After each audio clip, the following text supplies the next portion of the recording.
and they catch me and they put me up on the little hook, and they, they're gonna do like, we were waiting, they were setting up the cameras and the lights and all those things, and he's like, he turns to Daniel and me and he goes, "You guys want to run lines?" And I was like, yeah, sure. I don't have any lines in the scene. So Macaulay Culkin spent 35 years running from his own childhood. He survived an abusive father, he survived rumors that said he was dying, and he survived a friendship with Michael Jackson that pulled him into a courtroom at 24. But in January 2026, something happened that broke him in a way none of that ever did. Why did a man who built his whole adult life around control suddenly go silent in front of cameras? And why did one phone call pull every old wound back to the surface? The real story is heavier than anyone expected. Macaulay Culkin was born on August 26, 1980, in New York City. And from the beginning, his life carried a strange mix of pressure, talent, and instability. He was the third of 7 children in a family packed into a tiny railroad apartment on the Upper East Side near York Avenue. Space was so limited that the children often shared a single room and sometimes slept on the floor. Money was always tight. Rent could fall behind. Bills could pile up. And the mood inside the home often depended on whether there was enough cash to get through the week. His mother, Patricia Brentrup, worked low-paying jobs and had no background in show business. His father, Kit Culkin, had once been a promising stage actor and Broadway understudy, but that promise had never become the career he wanted. Over time, that disappointment settled deep inside him. In that crowded apartment, Macaulay slowly became something more than a child. To his father, he looked like possibility.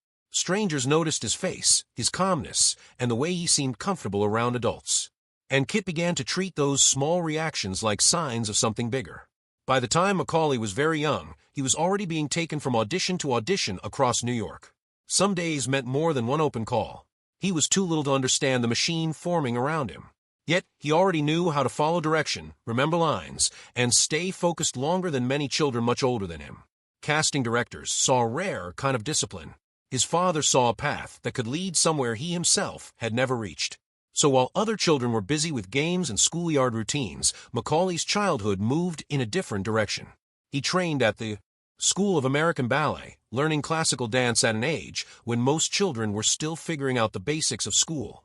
He appeared in small stage productions and off-Broadway shows, learning how to bow, how to wait for cues, and how to take notes from adults who expected him to behave like a professional. By kindergarten, he was already a working actor. Rehearsals, costume changes, and stage lights became part of normal life. Playdates were replaced by show calls. The line between childhood and work had already started to disappear. At home, the pressure only grew sharper. The Culkin family lived under constant money stress. And as Macaulay began earning, the household started to lean on him in ways no child should ever have to carry. Success was no longer just exciting. It became necessary. If he booked a job, the family could breathe a little easier. If he did not, everyone felt the strain. That change slowly twisted the shape of family life. A son became a source of income. A child became the one people quietly looked to for relief. As the years went on, his paychecks grew. But that did not create peace. It created more tension. By the early 1990s, Macaulay was earning enormous sums for someone his age. Yet, the control of that money stayed in adult hands. The people managing his career were also the people who depended on it, and that gave every job a heavy emotional cost. A break from acting could mean more than rest. It could mean fear at home. That pressure would later explode into one of the most painful legal battles of his life when he moved to remove both parents from control of his fortune. Even before the courtroom fights, tragedy had already marked the larger family story. In May 2000, his half-sister Jennifer Adamson died at age 29 from an accidental heroin overdose in Montana. She had lived far from the spotlight and never shared in the fame that surrounded the Culkin name. Then in December 2008, another devastating loss struck when Macaulay's sister Dakota was hit by a car while crossing Lincoln Boulevard in Los Angeles. She suffered massive head trauma and died the next day. The driver stayed at the scene, tried to help, and faced no criminal charges. It was the kind of loss that offers no clean target for anger, only grief that settles in and stays. Long before those personal losses, Macaulay had already become deeply familiar with cameras and sets. As a small boy, he appeared in commercials for brands like Whisk and Nintendo, building the habits that would later define him on film. He learned to hit marks, deliver lines cleanly, and avoid wasting time. In 1985, he appeared uncredited in the television movie The Midnight Hour. In 1988, he showed up in an episode of The Equalizer as a kidnapped boy. These were small jobs, but they gave him something valuable. They taught him how a set worked. They taught him how adults expected a scene to move. Most of all, they made him steady. That steadiness changed everything when he landed a role in Uncle Buck. He was still just a child acting alongside John Candy. Yet, he had a deadpan timing that drew attention almost immediately. One scene in particular, a rapid exchange delivered through the front door, showed director John Hughes that this boy could carry much more than a few cute moments. Hughes watched him handle a long run of dialogue without freezing, without overplaying, and without losing rhythm. It stayed with him. When Hughes later worked on a script about a boy left home alone at Christmas, he began writing Kevin McAllister with Macaulay's exact energy in mind. That decision changed film history. Home Alone opened in November 1990 on a modest budget, and almost no one expected what came next. The movie exploded. It stayed at #1 for weeks, ran in theaters for months, and earned hundreds of millions worldwide. Suddenly, Macaulay Culkin was not just a successful child actor. He was one of the most famous children on Earth. He became the face of Christmas for a generation. One expression, one scream, one mix of fear and confidence turned into global recognition. Part of what made the performance so memorable was how natural it felt. The famous aftershave scene worked because he kept his hands on his cheeks while he screamed, creating an image that instantly stuck in people's minds. Behind the scenes, the work could be rougher than audiences knew. Joe Pesci stayed away from him between takes to preserve tension. And during rehearsal for one scene, he bit Macaulay hard enough to break the skin, leaving a scar that lasted. Still, Macaulay showed up, hit every mark, and gave the film the stable center it needed. As Home Alone became a cultural phenomenon, the money around Macaulay rose at breathtaking speed. He had earned around $100,000 for the first film. Soon after, his value shot upward. By the time Home Alone 2 arrived, he was commanding multi-million-dollar paydays and a share of the box office. For studios, he was pure profit. For his father, that growing power became leverage. Negotiations grew tense. Reports from the time described Kit Culkin pushing hard for higher salaries, casting demands, and more control over projects, including The Good Son. The pressure behind the scenes became part of the story around the film itself. What had once looked like a talented child with a promising future was beginning to resemble a high-stakes business controlled by people around him. Even so, many who worked with him remembered someone dependable. He arrived prepared. He did not throw tantrums. He did the work. That quiet professionalism made the gap between his public image and his private reality feel even sadder. On screen, he was clever, funny, and unforgettable. Off-screen, he was carrying family strain, adult conflict, and a schedule built around constant production. From 1991 to 1994, the workload only intensified.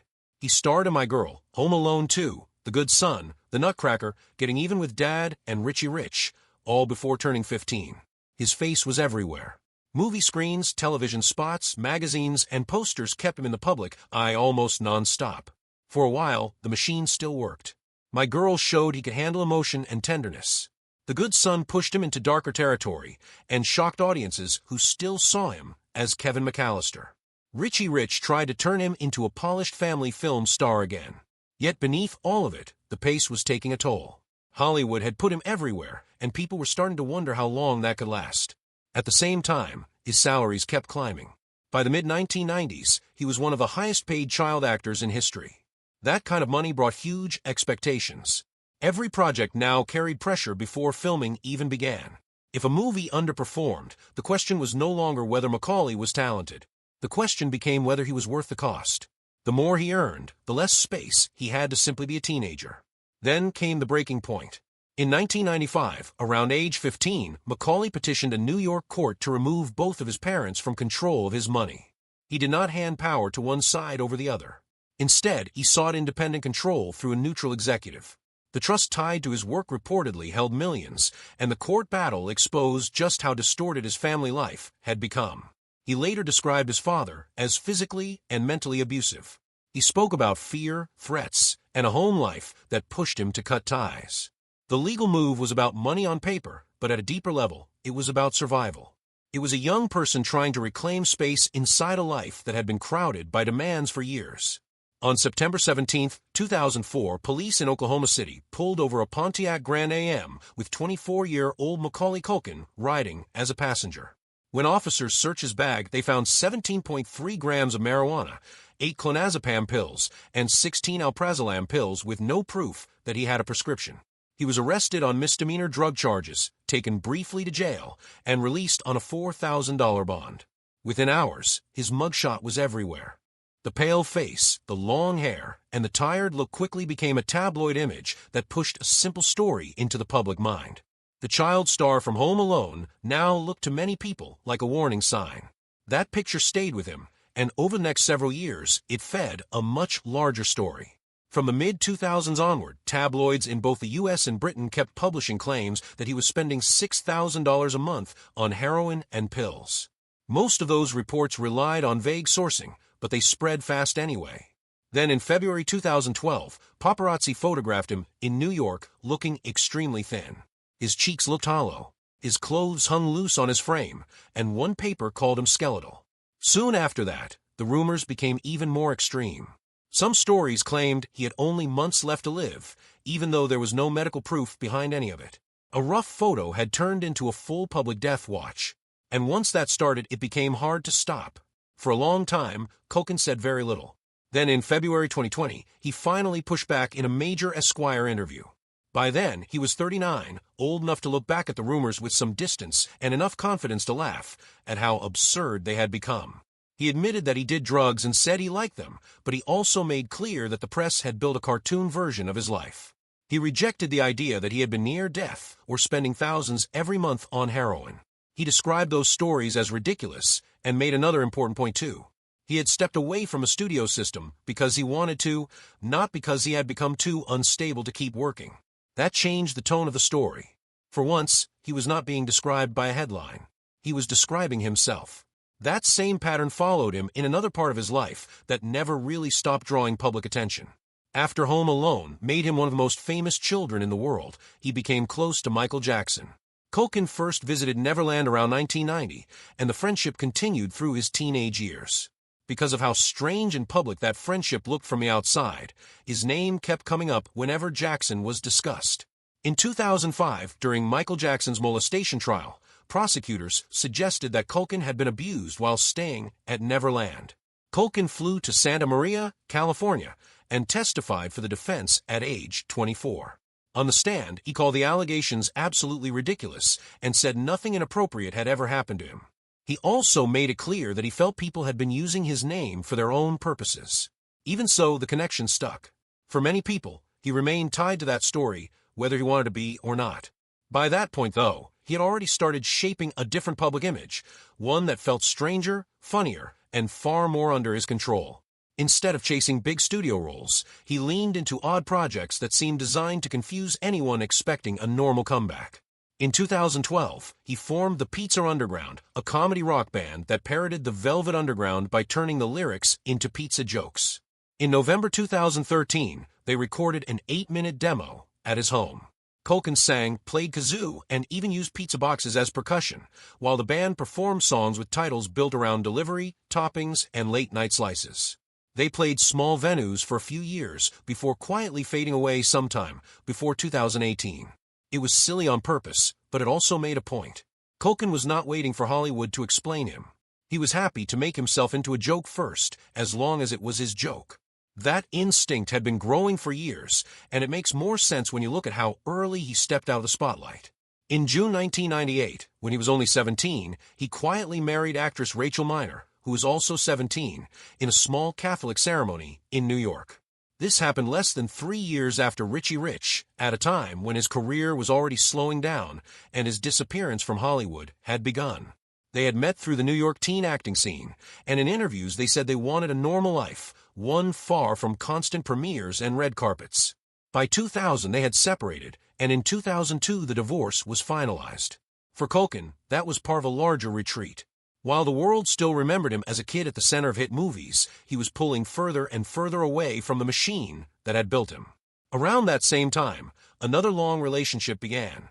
In about 2002, Culkin, then 21, started dating Mila Kunis, who was working on That 70s Show and voicing Meg Griffin on Family Guy. Their relationship lasted 9 years, which in itself was remarkable given how little they gave the press to work with.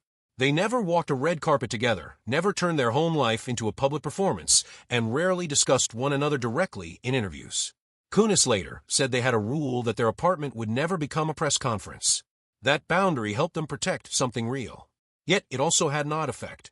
Because they shared so little, every blurred street photo became raw material for speculation. The tabloids kept building stories around him, and each private moment was turned into another public theory.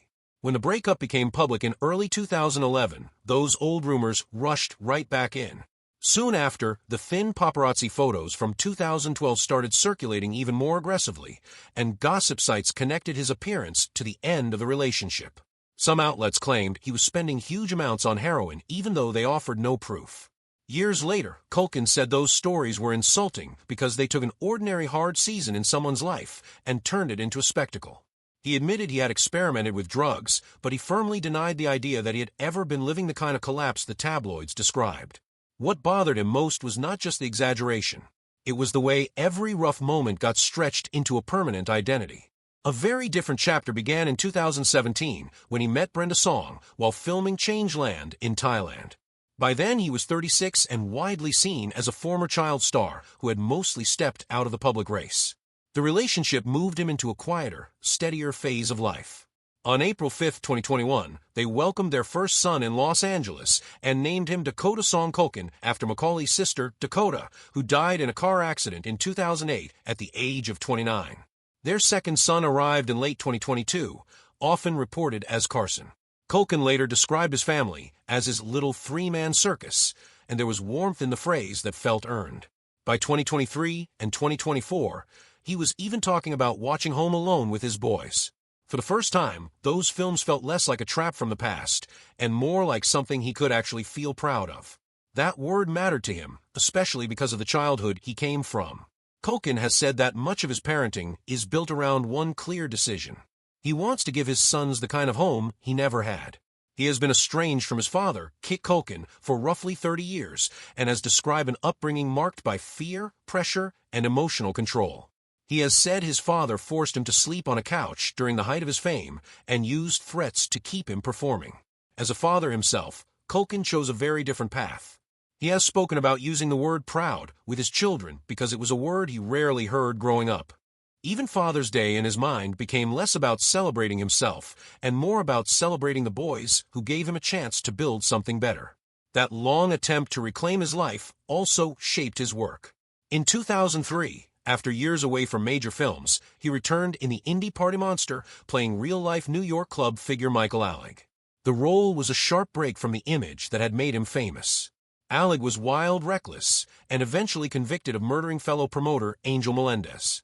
The film premiered at Sundance in January 2003 and put Culkin in scenes filled with drug use, chaos, and violence. That was the point. The movie took the innocence of the Home Alone image and smashed it on purpose. Critics were divided, but the effect was strong. The public no longer saw only the clever child with aftershave on his face. Now, there was another version in circulation, darker and harder to place. He followed that in 2004 with Saved, a sharp comedy set in a Christian high school. Culkin played Roland, a teenager in a wheelchair with a dry, biting sense of humor. The film did not become a massive hit, but many critics noticed how controlled and funny his performance was. It showed that his skill had not disappeared just because he had spent years away from the center of Hollywood. What makes the timing striking is what came next. Only months later, the Oklahoma arrest pulled the public away from the work and back into scandal. For a moment, there had been the shape of a comeback through acting. Then the headlines snapped shut over it. Instead of fighting his way back through mainstream movies, Culkin drifted into even stranger territory. In 2011, he appeared in The Wrong Ferrari, an 87-minute feature shot entirely on an iPhone by musician Adam Green. The film played like a fever dream full of fame, drugs, and surreal humor. In 2016, he showed up again in Adam Green's Aladdin, a handmade, low-budget spin on the old story. Built around cardboard sets and deliberately awkward performances, these were not the kinds of projects built for a clean return to stardom. They were too odd for that. Yet, they slowly changed how people saw him. He no longer looked like a washed-up former child actor waiting to be rescued. He looked more like a cult figure picking his own lane and staying there on purpose. By 2019, that path began to connect again with more visible work. Culkin appeared in Seth Green's Changeland, released on June 7, 2019. The film was set in Thailand and followed a story about disappointment, drifting, and adulthood arriving later than expected. Culkin played a reckless old friend. And even though the reviews were mixed, the role mattered because it placed him back inside a conventional film release after years of more underground work. It also reunited him with Seth Green, who had used him repeatedly on Robot Chicken between 2005 and 2010. The important shift was subtle. His name began showing up less in stories about collapse and more in conversations about acting again. That change became even clearer in 2021 when he joined American Horror Story, double feature. He played Mickey, a sex worker and aspiring screenwriter in the Red Tide half of the season.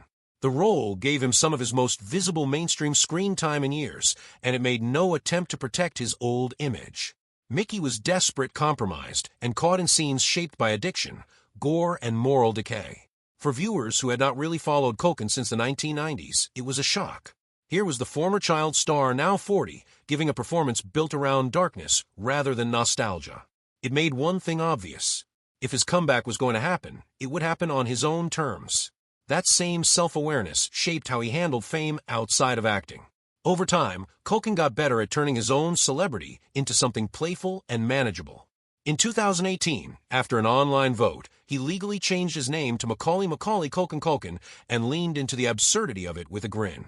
He revisited Kevin McAllister that same year in a Google Assistant Christmas ad, then did it again in a 2024 Uber Eats spot. Both ads used nostalgia, but they also showed how carefully he now controlled access to himself. By December 2025, he was openly telling fans that there were rules. He did not want strangers approaching him while he was eating, walking to the bathroom, or spending time with his children. In his own words, he wanted to be in charge of the interaction. That may be one of the clearest summaries of his adult life. For years, other people told the story of Macaulay Culkin. Eventually, he learned how to interrupt them. Some of that need for control came from the rare places where he had once felt safe. One of those places was the set of Home Alone. And one of the people at the center of that feeling was Catherine O'Hara. She first met him in February 1990 when filming began in Chicago on the John Hughes comedy that would turn him into a global star. During the long days at O'Hare Airport and the suburban Winnetka house, people on set later remembered that O'Hara kept close to him between takes. She ran lines with him, checked that he had eaten, and made sure he rested. That care stood out even more because away from the camera, he was living under pressure from his father and manager, Kit Culkin. The bond continued through the 1992 sequel, and for him, it became linked to a sense of calm that his real life often lacked.